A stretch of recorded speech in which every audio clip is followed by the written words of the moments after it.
Good morning everybody. आज last time हम लोगों ने पढ़ा था क्लासिफिकेशन ऑफ कंप्यूटर्स और उसमें देखा था कि कंप्यूटर्स के क्लासिफिकेशन चार तरीके के होते हैं। पहला था on the basis of data type, जो एक्सेप्ट वो लोग करते हैं। दूसरा था on the basis of size. तीसरा था on the basis of purpose. ये तीनों टाइप के बारे में डिटेल हम आपको प्रीवियस लेक्चर में दे चुके हैं। जो चौथा था वो classification of computers on the basis of generation था, वही बचा था और आज हम उसी को शुरू करते हैं। ये आज आपका 5वां लेक्चर है। तो पहली चीज हो जाती है कि classification of computers on the basis of generation. Generation क्या चीज है? जेनरेशन मतलब पीढ़ी। पीढ़ी क्या होती है पहले तो आप ये समझिए। देखिए, आप आज हैं, आपसे पहले की जो आपके पिताजी क्यों हैं, आप क्या हुए, आपकी पुरानी पीढ़ी हुई, उनके पिताजी उनसे पहले की पीढ़ी और उनके पिताजी उनसे पहले की पीढ़ी। हम आप डेफिनेशन इस तरीके से कहते हैं। और आपकी सबसे पुरानी पीढ़ी क्या थी, आप क्या बता सकते हैं? अगर आप गौर करें तो आपकी सबसे पुरानी पीढ़ी बंदर थे। देखिए, हम लोग बाप और बेटे में हम लोग पीढ़ी बदल देते हैं, मगर एक्चुअल बाप और बेटे में पीढ़ी नहीं बदलती है, बल्कि हम लोग कहेंगे कि एक और दूसरे में कोई मेजर चेंजेस आ जाएं तो हमने पीढ़ी बदली। यानी जो बंदर था, तो बंदर अगर आप गौर करें तो बंदर पेड़ पे रहता था, फल खाता था। यह हमारी सबसे बड़ी पुरानी पीढ़ी हुई। उसके बाद सैकड़ों साल के बाद वो छोटा सा बंदर जिसकी लंबी सी दुम थी वो जमीन पर उतरा और उसके बाद वो 2 पैर पे चलने लगा और उसके बाद उसके बदन के बाल कम हुए। देखिए, ये बाप और बेटे में नहीं डिफरेंस हुआ, मगर ये सैकड़ों साल का बदलाव हुआ और इसका हम लोग कहते हैं कि ये अगली बंदर की अगली पीढ़ी आ गई। फिर सैकड़ों साल के बाद ये आदमी, ये जो बंदर था, ये अब चारों पैर पे खड़े होने, 4 पैर से अब पूरा 2 पैर पे आ गया। पेड़ से अब वो जमीन पर आ गया, बाल कम हो गए, दुम छोटी हो गई, उसके खाने पीने का तरीका बदल गया। अब वो क्या हुआ, भेड़ शिकार करने लगा, भेड़ बकरी पालने लगा, यानी हंटर्स बना और उसके बाद फिर वो फार्मर बन गया। ये अगली पीढ़ी हुई। तो इस तरीके से 1-2 दिन में पीढ़ी नहीं बनी, 100-2 साल में नहीं बदली, बल्कि सैकड़ों साल बाद उसमें जो चेंजेस आए वो हमने अगली पीढ़ी कही। इसी तरीके से कंप्यूटर में भी हम लोग पीढ़ी का मतलब है, देखिए बंदर में 2 तरीके के चेंजेस आए। पहला था उसके फिजिकल अपीयरेंस का चेंज और दूसरा था उसके बिहेवियर का change. Physical appearance and behaviour. इसी तरीके से कंप्यूटर में भी हम लोग कहेंगे कि जब सबसे पुराने कंप्यूटर बने तो वो कहलाए पहली पीढ़ी, और उस कंप्यूटर में जब कोई फिजिकल चेंजेस आए या बिहेवियरल चेंज आए तो हमने उसको सेकंड पीढ़ी का। अब फिजिकल चेंज को हम लोग यहां कहेंगे हार्डवेयर और बिहेवियरल चेंज में हम लोग कहेंगे सॉफ्टवेयर।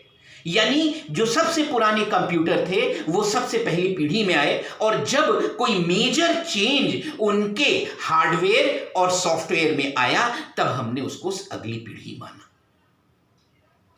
सबसे पुरानी पहली पीढ़ी, उसके बाद दूसरी, फिर तीसरी, और इस वक्त लेटेस्ट पीढ़ी जो है वो हम लोग कहते हैं 5th जनरेशन कंप्यूटर्स मार्केट में है।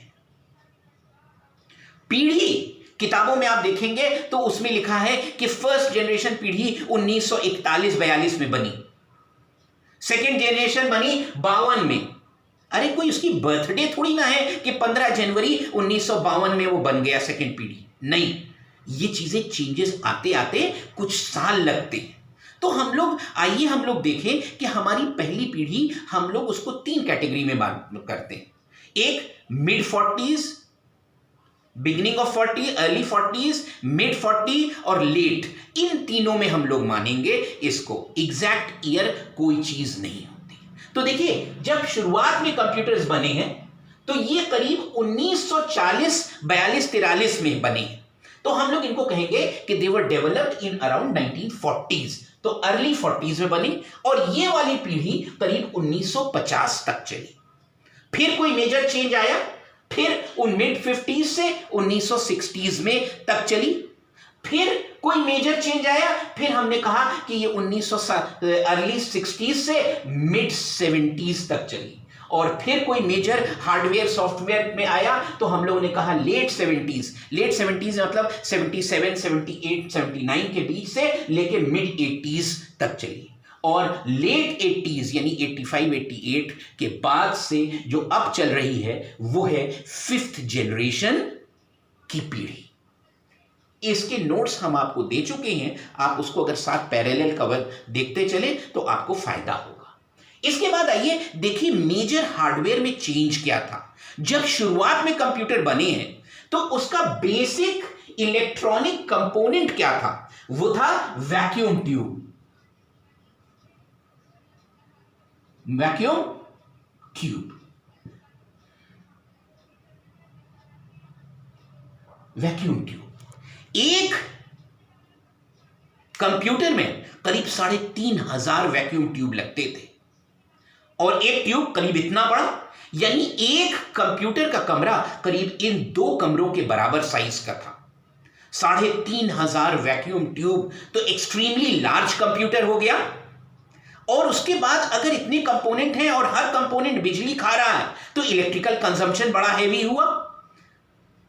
इसके अलावा अगर कोई कंपोनेंट खराब हो गया तो 3500 कंपोनेंट में कौन सा खराब हुआ उस कंपोनेंट को ढूंढना आसान नहीं, और उसको ढूंढ के उसको रिपेयर करना भी बड़ा मुश्किल। समय के साथ साथ ये चीजें थी, कंप्यूटर पे इस पे काम हो रहा था, मगर समय के साथ साथ एक और टेक्नोलॉजी आई और उसको कहलाया गया सॉलिड स्टेट टेक्नोलॉजी।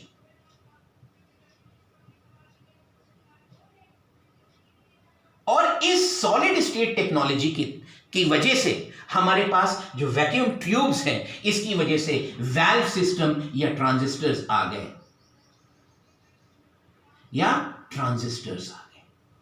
एक एक ट्रांजिस्टर्स या वैल्व सैकड़ों वैक्यूम ट्यूब्स के पावर रखता था। इसकी वजह से क्या हुआ, अगर आप गौर करें तो नंबर ऑफ कंपोनेंट्स कम हो गए, और नंबर ऑफ कंपोनेंट्स कम हो गए तो कंप्यूटर का साइज छोटा हो गया, और अगर साइज छोटा हो गया तो इलेक्ट्रिकल कंजम्पशन कम हो गया, और अगर इलेक्ट्रिकल कंजम्पशन तो कम हुआ ही हुआ। अगर आप गौर करें तो कंप्यूटर में देखिए यहां 3500 कंपोनेंट, हर कंपोनेंट खराब होने की शक्ति रखता था, मगर यहां पर क्या हुआ, सैकड़ों कंपोनेंट, तो नंबर ऑफ कंपोनेंट कम हुए तो कंपोनेंट खराब कम होंगे। अगर खराब कम हुए या खराब हो भी गए तो कौन सा कंपोनेंट खराब हुआ है उसको ढूंढना और सुधारना आसान था। इसके बाद समय के साथ साथ और तरक्की हुई और फिर एक चिप आ गई, उसको कहा गया इंटीग्रेटेड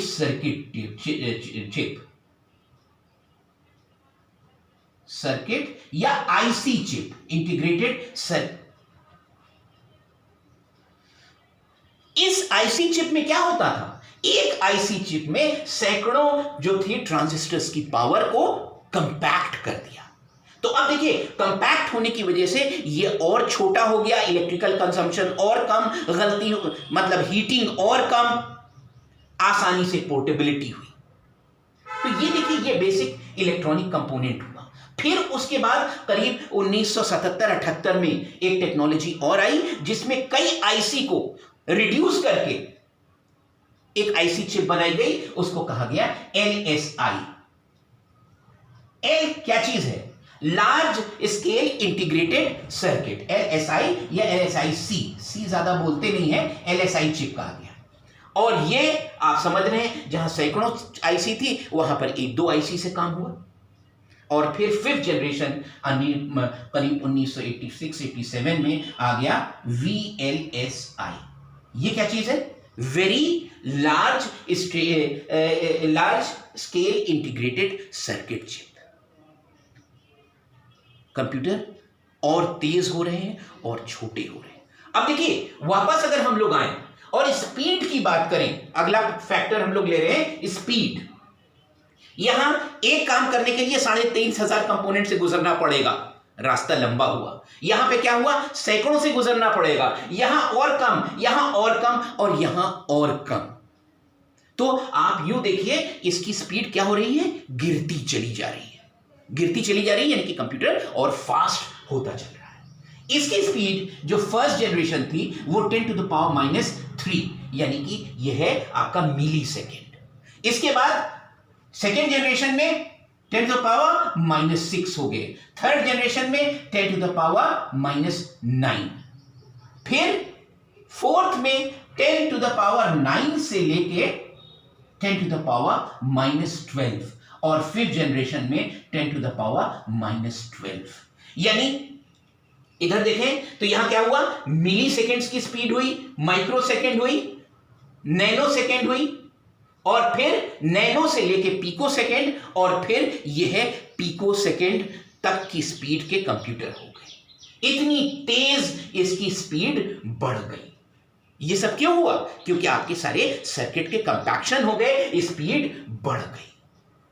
ये जबरदस्त चेंजेस इसमें हार्डवेयर में आया, और इस हार्डवेयर की वजह से हमारे इधर सॉफ्टवेयर इसकी स्पीड भी फर्क आ गई। शुरुआत में जब कंप्यूटर बनी है तो उसमें बड़ा प्राइमरी मेमोरी थी, पहले सेकेंडरी मेमोरी नहीं बनी थी कंप्यूटर्स में, सिर्फ प्राइमरी मेमोरी थी, और वो भी बड़ी क्रूड से थी। और ये काहे की बनी थी, ये फेराइट कोर की मेमोरी थी, जिसमें करीब 20,000 आप लोग 10,000 बाइट्स डेटा स्टोर कर सकते थे।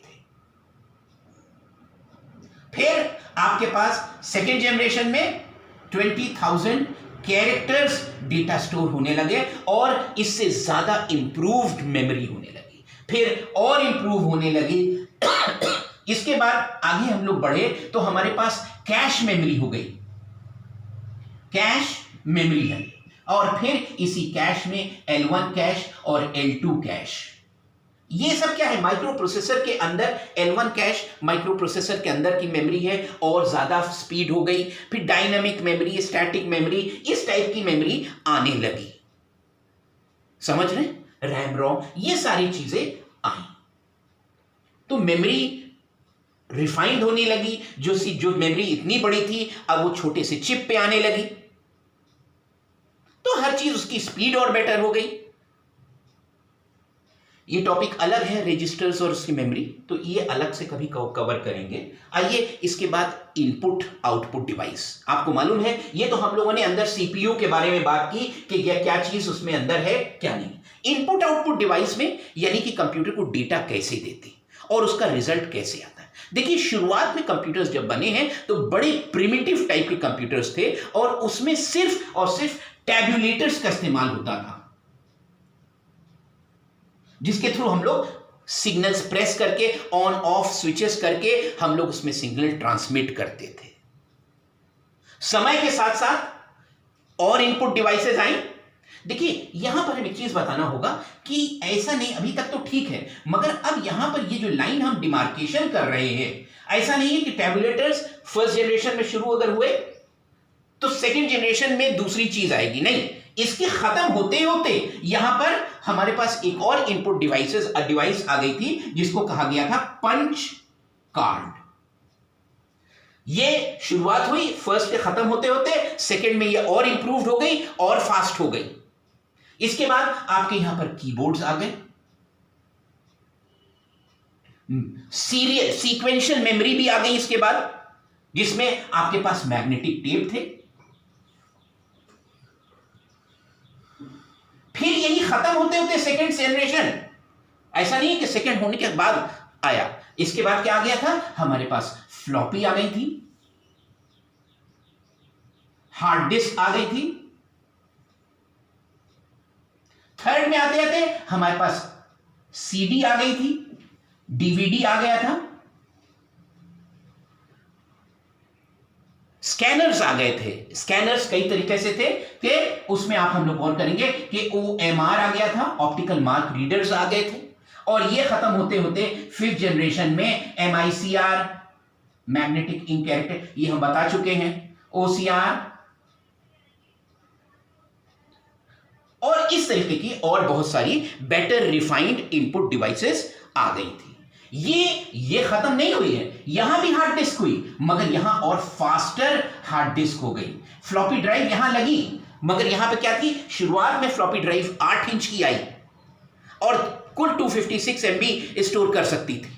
फिर यहां पर आते आते ये 5.25 इंच की हुई और फिर उसकी स्टोरेज में भी इसकी चौगुनी हो गई और उसके बाद 3.25 इंच की आई, मगर उसकी स्टोरेज कैपेसिटी 8 गुनी हो गई। यानी अगर आप गौर करें तो चीजों की मिनिएचराइजेशन हो रही है, मगर स्पीड यूं बढ़ रही है, फिजिकल अपीयरेंस कंप्यूटर का छोटा हो जा रहा है। तो ये आपकी इनपुट आउटपुट डिवाइसेस आपकी आ गई।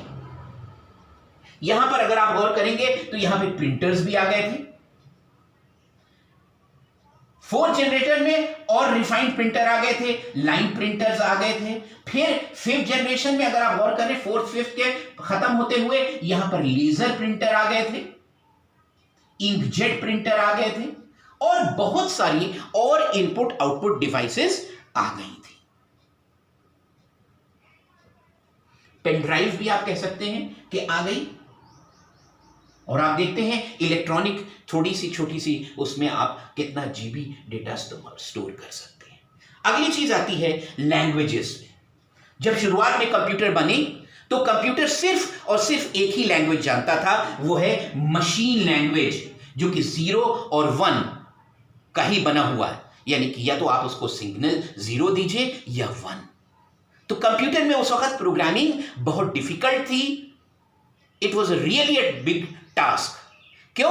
क्योंकि आपको 0 और 1 में सारी कोडिंग करना है, जो कि आपके बस का नहीं था। तो सिर्फ छोटी छोटी ही प्रॉब्लम्स को हम लोग कंप्यूटर से सॉल्व कर पाते थे। पर समय के साथ साथ दूसरी यहां पर असेंबली लैंग्वेज आई। ये सब 1st जनरेशन में आ गई थी और 2nd में आपके खत्म होते होते आपकी हाई लेवल लैंग्वेजेस आ गई थी, जिसमें फोर्ट्रान था, फिर कोबोल आया, फिर 3rd जनरेशन में पास्कल आ गए, बेसिक आ गए, और इस तरीके से और हायर लैंग्वेजेस आज भी आ रही हैं। ऐसा थोड़ी ना है कि हाई लेवल लैंग्वेज अगर 2nd जनरेशन में आई तो इधर नहीं, और बेटर फॉर्म में आ रही है। जैसे अब आप क्या है, आप देख रहे हैं कि C आ गई, पाइथन आ गई, ये सब 5th जनरेशन कंप्यूटर्स की लैंग्वेजेस है। इसके बाद अगर आप गौर करें तो यहां लैंग्वेजेस के साथ साथ 3rd जनरेशन में पैकेजेस भी आ गए। फिर 4th जनरेशन में अगर आप गौर करेंगे तो यहां पर क्या हुआ, नेटवर्किंग की चीज भी आ गई। 5th जनरेशन में आपके पास जो एक बहुत इंपॉर्टेंट एस्पेक्ट है वो कहलाता है आर्टिफिशियल इंटेलिजेंस। 5th जनरेशन में जो सबसे इंपॉर्टेंट चीज है वो है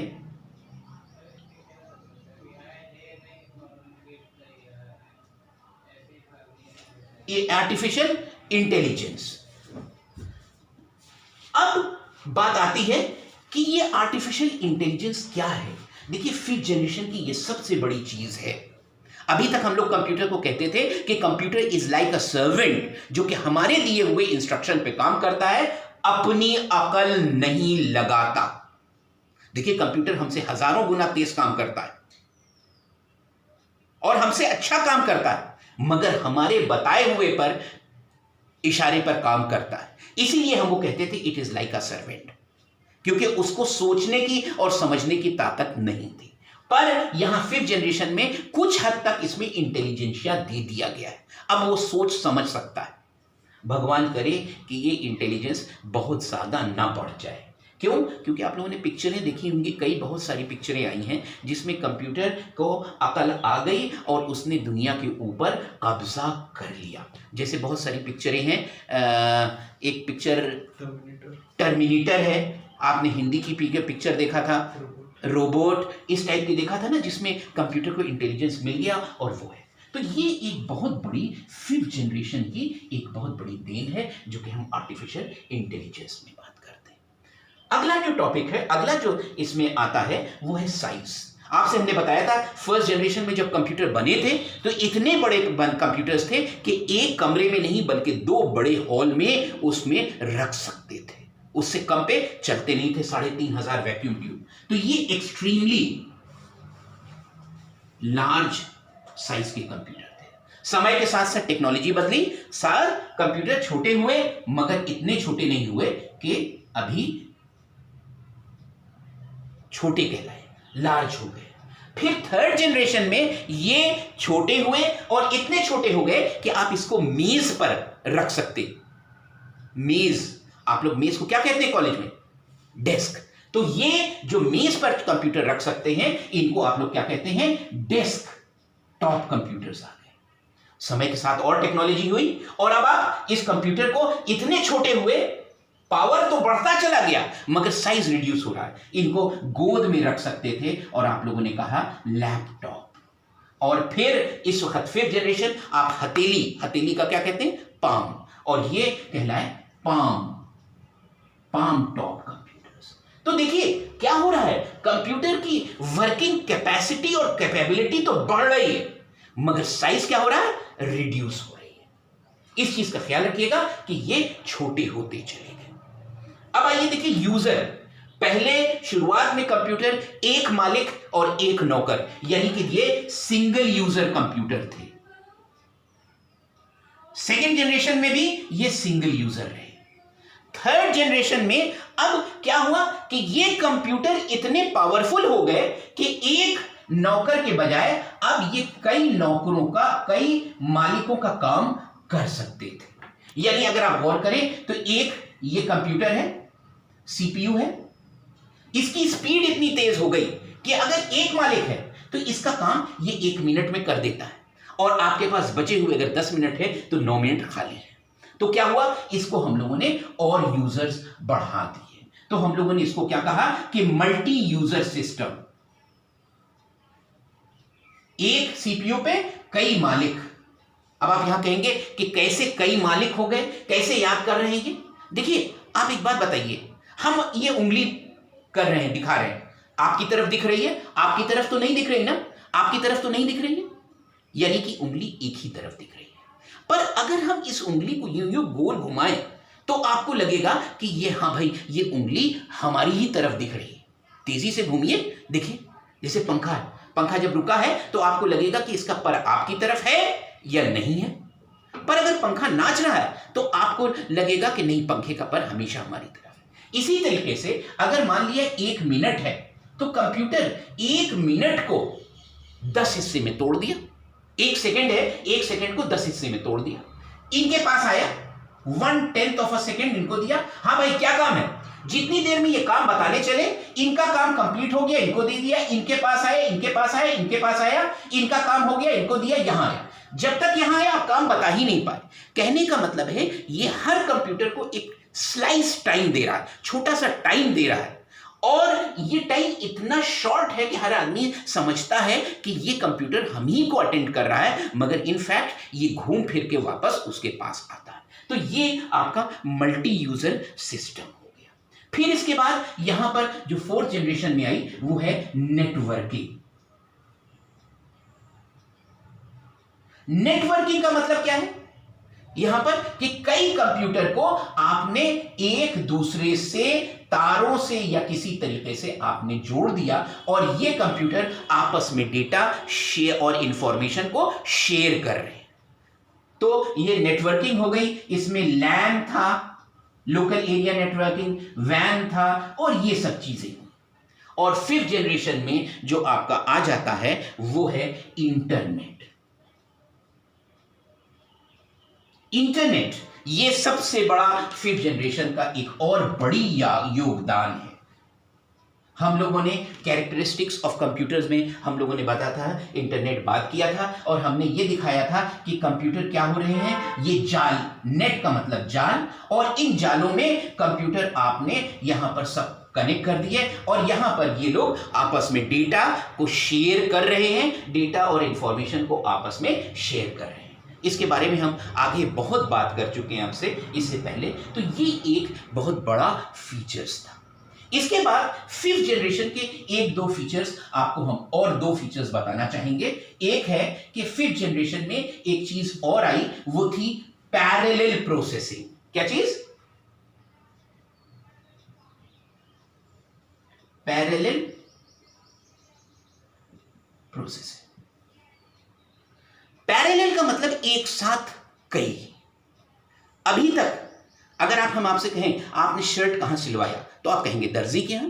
दर्जी के यहां क्या हो रहा है कि आप, एक टेलर बैठा है, वही कपड़ा काटता है, वही काज बनाता है, वही आस्तीन बनाता है, वही बटन लगाता है, वही सारा पूरी शर्ट तैयार करता है। वो एक सिंगल है। मगर दूसरी तरफ अगर आप देखें, रेडीमेड शर्ट की बात करें, तो वहां पर क्या है, 10 टेलर्स बैठे हैं, मशीन से एक साथ कपड़ा कटा, और एक आदमी सिर्फ और सिर्फ काज बना रहा है, दूसरा कॉलर बना रहा है, तीसरा आस्तीन बना रहा है, और चौथा जो है बटन टाक रहा है। यानी एक ही काम को कई लोगों ने बांट लिया। फिफ्थ जनरेशन कंप्यूटर्स में भी ऐसे ही है कि एक प्रोसेसर ना लगा के कई प्रोसेसर लगा दिए, और ये सारे प्रोसेसर एक साथ पैरेलल काम कर रहे हैं। एक काम दिया, उस काम को टुकड़ों में बांट लिया, और उन टुकड़ों में बांट के इसने फाइनली काम करके और जोड़ के बाहर दे दिया। तो कई काम आए, और उन सारे कामों को इन लोगों ने तोड़ के तेज कर लिया। और ये बहुत बड़ा एक फीचर इसमें है कि ये पैरेलल प्रोसेसिंग कर सकता है, जो कि जिसकी वजह से ये बहुत फास्ट कंप्यूटर कहलाए। एक और पॉइंट इसमें है फिफ्थ जनरेशन में, अभी तक फोर्थ जनरेशन में वॉइस रिकग्निशन नाम की कोई चीज नहीं थी। वॉइस या साउंड रिकग्निशन। अब कंप्यूटर से आप इंस्ट्रक्शन वॉइस के फॉर्म में दे सकते हैं, और उसके आधार पर वो काम कर सकता है। ये है कंप्यूटर्स के फीचर्स। तो एक बार अगर हम लोग देखें, तो कंप्यूटर का साइज रिड्यूस होता गया टाइम के साथ साथ, और दूसरी तरफ उसकी स्पीड बढ़ती गई, आकार छोटा होता गया। आज इतना ही आपको बता रहे हैं, और नेक्स्ट टर्न हम लोग दूसरा टॉपिक लेके आएंगे। Thank you.